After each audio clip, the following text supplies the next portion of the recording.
3:14 a.m., Strait of Hormuz, Western Approach Corridor, 14 nautical miles off the Iranian coastline. An Iranian vessel just seeded the first mine directly into the primary U.S. transit lane. Not one mine, not a test drop. 22 contact mines deployed across a 4.5 nautical mile corridor. The exact route that 2 American warships were scheduled to enter in 93 minutes. The crew of that vessel had been moving in darkness for 3 hours. No lights, no radio traffic, no national markings. They had timed every single minute of this operation around a gap in American surveillance coverage that they had spent 7 weeks documenting. They were not done yet. Welcome to Navy Powerline, where we break down the operations that are shaping the balance of naval power across the globe. What you are about to hear is a reconstruction based on documented Iranian naval mine doctrine, real U.S. Navy mine countermeasure protocols, and Fifth Fleet operational assessments of the Hormuz mining threat environment. Iran has mined these waters before. During the tanker war of 1987 and 1988, Iranian-laid mines damaged the USS Samuel B. Roberts, blew a 25-foot hole in her hull, wounded 10 sailors, and nearly sent her to the bottom. The mine that nearly killed her cost Iran approximately $1,500 to manufacture. The Roberts cost $280 million to build. That ratio has not improved in 4 decades. If anything, it has gotten worse for the defender. The naval mine is one of the most strategically efficient weapons ever devised. It does not need to explode to be effective. The moment a minefield is confirmed, or even credibly suspected, in a critical transit corridor, the entire logic of that corridor collapses. Tankers stop. Warships halt. Insurance underwriters issue exclusion clauses. Shipping companies begin routing calculations around the threat zone, adding thousands of miles and millions of dollars to journeys that previously transited in hours. The oil market responds before a single hull is touched. In the Strait of Hormuz, where 20% of the world's daily oil supply transits through a corridor that is, at its narrowest, 21 miles wide. The mine is not just a weapon, it is an economic lever. Iran has always known this. Everything about this operation was built around that knowledge. Let's go back to the beginning. The vessel that laid the mines was a traditional dhow, a wooden-hulled trading boat common to the Persian Gulf for centuries. 32 feet long, twin diesel engines, capable of 10 knots. It had been operating out of a small private harbor on the Iranian coast near Bandar Abbas for 6 months, running irregular cargo runs that had established it as a routine commercial contact in every radar and surveillance log in the area. The Fifth Fleet watch officers who had seen this vessel's radar track dozens of times had long since categorized it as ambient traffic. That categorization was intentional. The IRGCN had been building the vessel's commercial identity for 6 months specifically, so that on this night, in this corridor, its presence would not trigger an alert. The mines aboard were IRCM-02 class contact mines. Each weighed approximately 250 kilograms. Each contained roughly 100 kilograms of high explosive, enough to rupture the keel of a destroyer and flood multiple compartments in seconds. The mines were equipped with both traditional contact detonation horns and a backup influence fuse, sensitive to the acoustic and magnetic signatures of large steel-hulled vessels passing within proximity. They had been loaded onto the dhow in darkness at 23:40 p.m. the previous night at a facility assessed by satellite intelligence as a marine engineering facility. The loading had taken 40 minutes. 3 separate satellite passes during the preceding 3 weeks had imaged this facility. None had been present during the 40-minute window when the mines went aboard. The surveillance gap that allowed the mine loading to proceed undetected was not discovered until the after-action assessment. At 3:14 a.m., an MQ-9 Reaper drone assigned to Fifth Fleet maritime surveillance in the Western Hormuz approach was conducting a standard route reconnaissance pass at 14,000 feet. The Reaper's infrared sensor detected the dhow as it completed the deployment of mine number 14. The operator was watching. She noticed the vessel was stationary, in the middle of the shipping lane, at 3 in the morning, with engines running. Not at anchor, engines running, props turning, but not moving. She flagged the contact as anomalous at 3:16 a.m. and filed a note to the Fifth Fleet watch officer. The note entered the queue. It was not immediately routed to the Surface Action Group that was 93 minutes from entering that corridor. At 3:22 a.m., the dhow resumed movement, heading northeast, back toward Iranian coastal waters, and a second operator, a different person reviewing the queue at a different workstation, looked at the 0316 flag at 0338 a.m., 22 minutes after it was filed. This second operator did something the first had not done. She pulled the archived thermal imagery from the Reaper Pass and looked at the dhow's waterline. She compared the vessel's draft, the depth to which its hull sits in the water, at 3 points.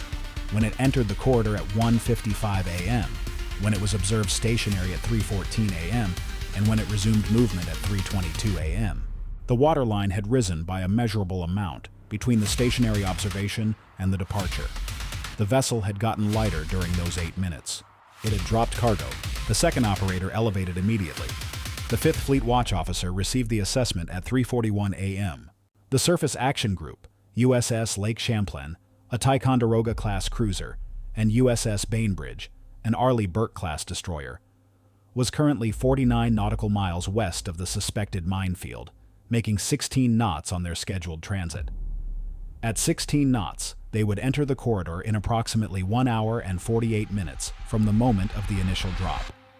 That window had already compressed to approximately 58 minutes by the time the watch officer received the alert. The flash message to USS Lake Champlain went out at 3:43 a.m. Commanding Officer Captain Elena Vasquez received the mine warning at 3:44 a.m. She stopped the group's approach immediately and requested clarification. Was this a confirmed mining or a suspected mining based on behavioral indicators? The answer came back in 4 minutes. Suspected but not yet confirmed. Positive identification pass requested. At 3:51 a.m., the Reaper descended to 3,000 feet and conducted a detailed thermal and optical pass on the dhow, which was now 17 nautical miles northeast of the minefield and moving at approximately 8 knots toward Iranian coastal waters. The imagery analysis came back at 3:56 a.m. The dhow's stern deck showed rectangular pressure marks consistent with mine storage cradles, the kind left by heavy objects sitting on wood decking for an extended period. The crane at the stern showed thermal activity consistent with mechanical use within the past 40 minutes. Most critically, the Reaper's synthetic aperture radar had resolved 7 subsurface contacts in the corridor at depths consistent with mines that had not yet fully settled to the seabed. 7 contacts visible from altitude, 22 estimated based on the vessel's weight differential before and after the stationary period.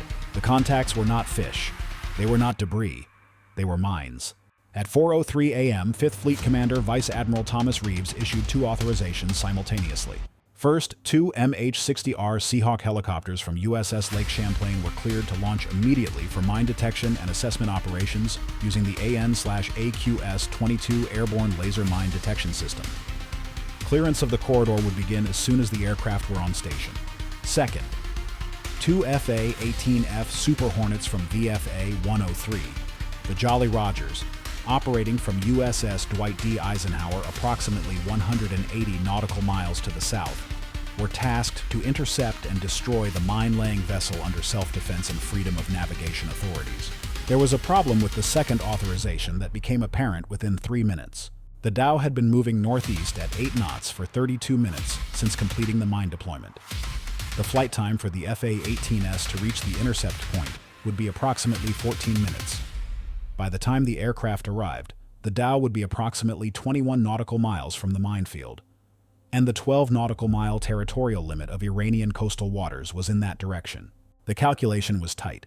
At 4:06 a.m., the FA-18S launched from USS Eisenhower. Flight Lead Lieutenant Commander Avery Brooks, call sign Skull 1, pushed both engines to military power and began the intercept geometry calculation. His wingman, Skull 2, followed 30 seconds behind on a slightly different track. At 4:09 a.m., Brooks transmitted to 5th Fleet. Current dhow track projects at crossing into Iranian territorial waters in approximately 14 minutes. My intercept arrives in 14 minutes. The window is 0. 5th Fleet acknowledged and requested a precise position update on the dhow from the Reaper.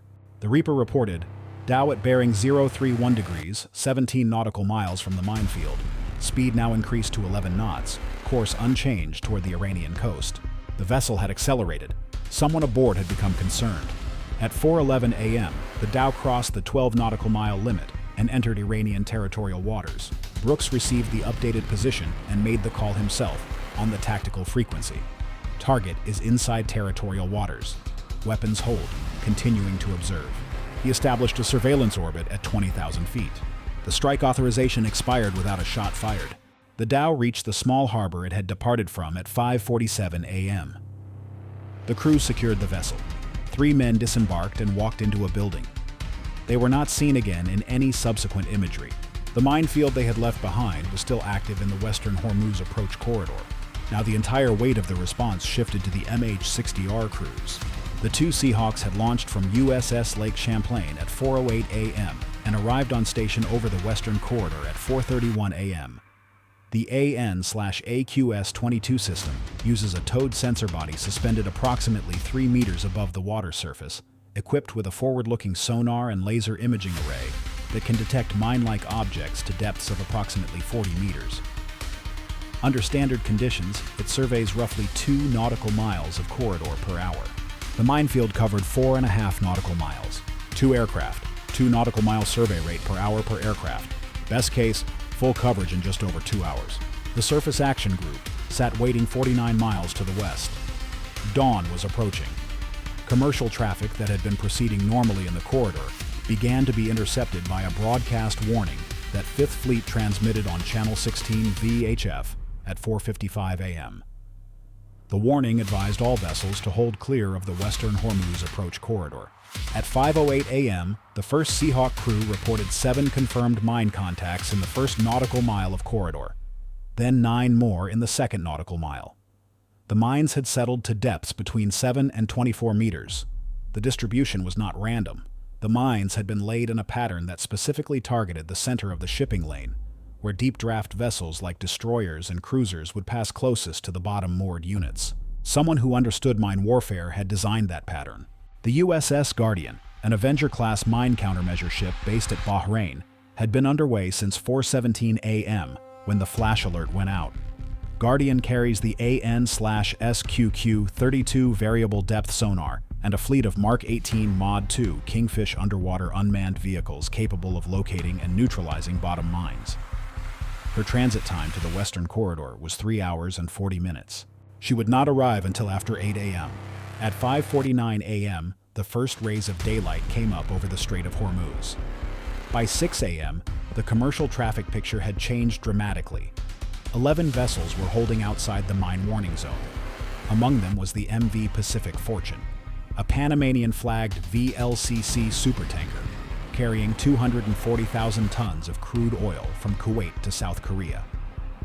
She had stopped 6 nautical miles west of the corridor boundary, her engines turning just enough to hold station against the current. Her captain filed an incident report with the International Maritime Organization at 6:14 a.m.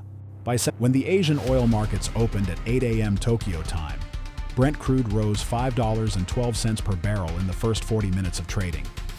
The traders did not know the details. They knew the Strait of Hormuz was functionally closed, and that was enough. USS Guardian arrived on station at 8:21 a.m. and immediately began systematic clearance operations. Over the following 6 hours, Guardian's team located and neutralized 19 of the 22 mines using a combination of AN/SQQ-32 sonar, Kingfish UUV systems, and MK6 Mod 1 mine neutralization charges. The remaining 3 mines had drifted south with the current and required an additional search pass that was completed at 4:45 a.m. the following morning, using a P-8A Poseidon Maritime Patrol aircraft equipped with magnetic anomaly detection. The Western Hormuz corridor was certified clear at 5:20 a.m. the following morning, 26 hours and 6 minutes after the first mine had been laid. 21 hours. The corridor had been functionally closed for over a day. The 14 commercial vessels that had been holding began their transit at 5:55 a.m., escorted through the corridor in groups of 3 by USS Lake Champlain and USS Bainbridge. The MV Pacific Fortune was the 4th vessel cleared. Her captain later noted that the delay had cost his company approximately $1 million in charter time and fuel penalties. He filed that figure in his incident report. Nobody reimbursed him. The after-action assessment produced conclusions that reshaped how 5th Fleet thought about the mine threat in the Hormuz corridor. The most critical conclusion was about the 22-minute delay between the first anomaly flag at 3:16 a.m. and the escalation that reached the Surface Action Group at 3:43 a.m. That gap, created by a note entering a queue rather than triggering an immediate escalation pathway, had cost the opportunity to engage the mine-laying vessel in international waters. If the second operator's waterline comparison analysis had been conducted at 3:20 a.m. instead of 3:38 a.m., the dhow would still have been 11 nautical miles from Iranian territorial waters when the strike authorization came through. The FA-18S would have had a window. The vessel would have been destroyed. The mines would still have been in the water.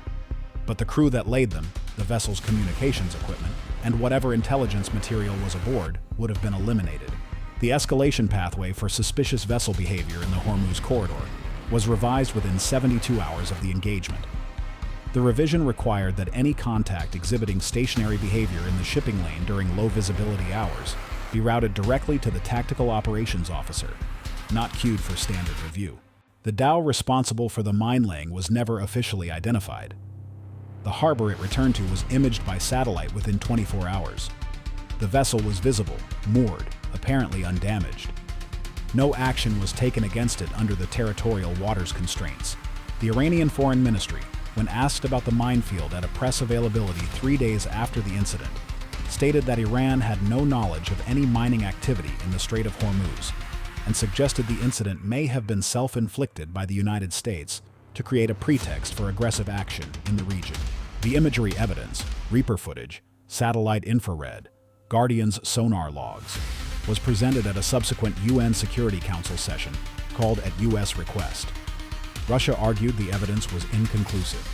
China requested additional time for review. No resolution was passed. The oil market recovered to pre-incident prices within 4 days when the corridor reopened fully.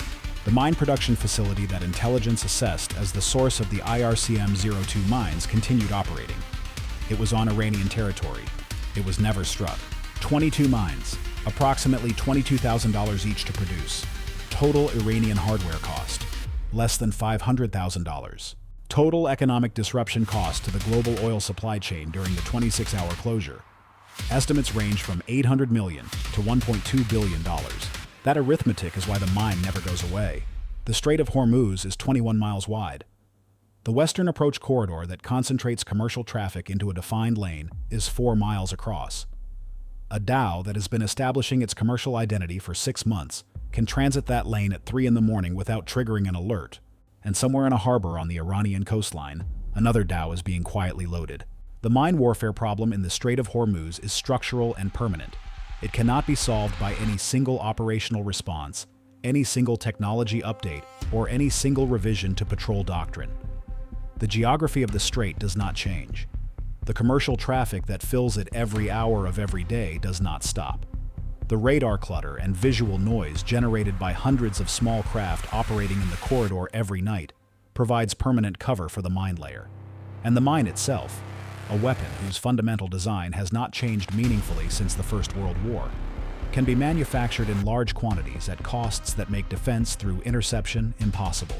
The only complete answer to the mine threat in the Hormuz corridor is sustained mine countermeasure presence. Dedicated MCM ships on station, MH-60R helicopters in continuous rotation, UUV systems maintaining bottom surveys, P-8 Poseidon aircraft performing regular magnetic anomaly detection passes. That presence requires assets, maintenance cycles, crew rotations, and operational budgets that are all finite. Iran needs 1 dhow, 1 night, and $500,000 to create the problem.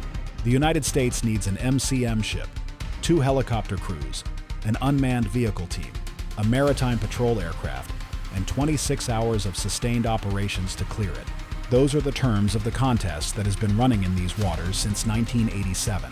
In the broader context of Iranian strategy, the mine operation that closed the western Hormuz corridor was not a failure because the dhow escaped and no American ship was sunk. It was a success precisely because it achieved everything its designers intended. The corridor closed, the tankers stopped, the oil markets moved. The message was delivered to every shipping company, every oil importer, and every government that depends on Persian Gulf energy. This corridor is contested. Its openness is conditional. We have a say in the cost of passage. That message cost Iran less than $1 million to send. The 3 crewmen who walked off the dhow at 5:47 a.m. and into a building on the Iranian coast did not face any consequences. They were on their own territory, executing an authorized military operation. Whether they understood the full scale of what they had set in motion. The 21-vessel traffic halt, the billion-dollar supply chain disruption, the UN Security Council emergency session, the $5 oil price movement, is unknown. Whether it would have changed anything for them is a different question entirely. Stay vigilant, stay informed. See you in the next one.